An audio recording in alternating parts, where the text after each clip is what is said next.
Hello and welcome to the SIHL expansion tournament. Today we got a lot of games. A lot of games. We got a whole 5. Go through each one. These two are from the 15th. This one is from yesterday. It's a game I didn't get to. So we'll go top to bottom, left to right. We'll start with the Winnipeg Wolfpack being hosted by the Philadelphia Falcons. But this, Winnipeg just seems to keep going further down. Okay, so first it was one loss, the second loss, and now you give up. One of those losses was, I believe, a shutout. They got shut out. Now they lost 4-6 to the Philadelphia Falcons. Winnipeg. It's not looking good for them. Right after this, I'll be doing the power rankings as well. That it's a late power rank. It's Monday night power rankings. So, a Sunday power rankings.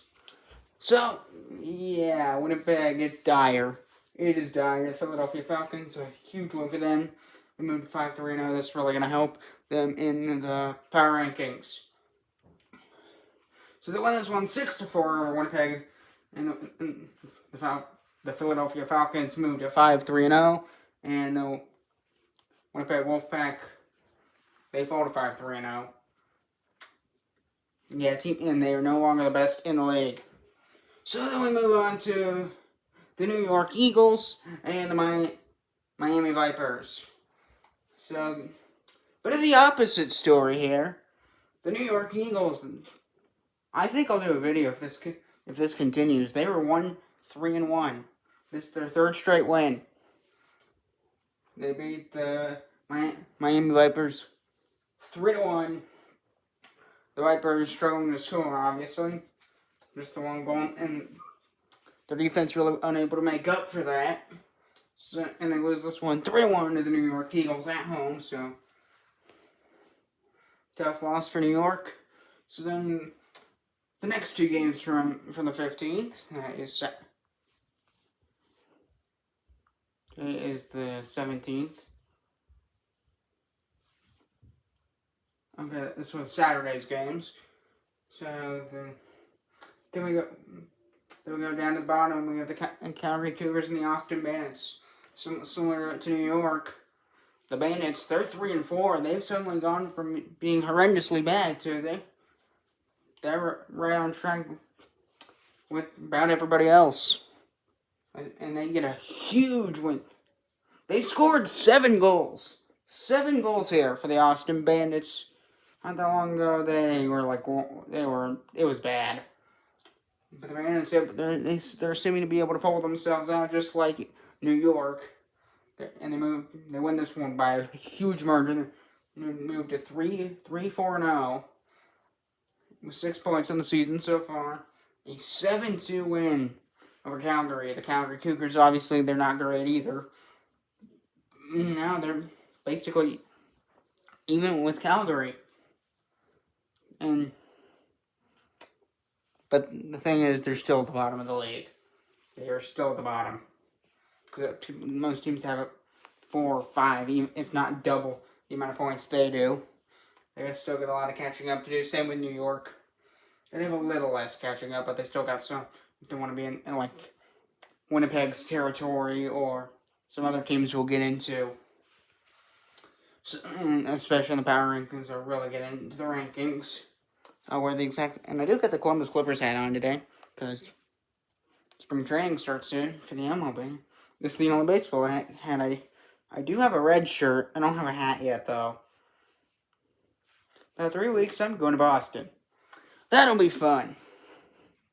For that, I think I'll do pre-recorded. I just now realized that I do need to think of that. I don't really have much of a script. I just have write down the results, and then I just start talking. So then we move to the middle, the LA Monsters and the Kansas City Wings. Then the typical win for the Wings. They are now number 1 in the standings. They are doing fantastic. Kansas City, the K-Wings, are doing really good. A 3-1 win over the LA Monsters. They just keep finding ways to get wins, and they're the last team left without a regulation regulation loss, 14 points on the season, and just fantastic. And the Young Monsters, they weren't prepared. They lose this one 3-1 to Kansas City. They did get one goal in the second period. I did cover this, but they could never respond. And Kansas City got that second goal. They couldn't tie the game. And then the empty netter, the K-Wings win it 3-1. They moved to 6-2, 14 points of the season, best in the league. Meanwhile, the LA Monsters, they're starting to fall. 3-1 on the season, just 7 points. So they're now below New York, which they were above New York. Not just, I think in the last power rankings they were above New York. So then we move on to the only game from yesterday. Not really a surprising result, but so Minnesota, because they do receive their first regulation loss finally, although they're nowhere near the level of the K-Wings, because they have so many losses in extra time. So they lose this one. They give up quite a lot of goals here. That's their problem, and there's just nothing they can do. I'll talk about this team quite a lot in the power rankings. Seattle. So the Stingrays. I don't have points here, but for this game I don't have points for some reason. But I'll tell you how much each team has points. So the Stingrays able to beat the Minnesota North Stars 5-2. The North Stars, they just let themselves go, it seems to be.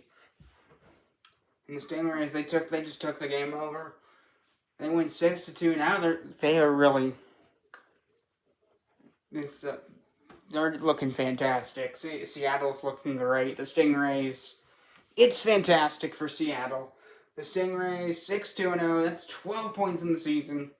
So they're above Winnipeg now. Statistically, they're above Winnipeg. And you'll see where I put them on the power rankings in the video I record right after this, because I'll post these. I should post these back to back. So, some interesting results in the last 2 days. A 5-game recap. The first 5. Hopefully the only multi-day recap I have to do. But yeah, that pretty much sums it up. I'm Thomas Rose. Glad to have you. Thank you for tuning in. I'll see you in the next one. Goodbye.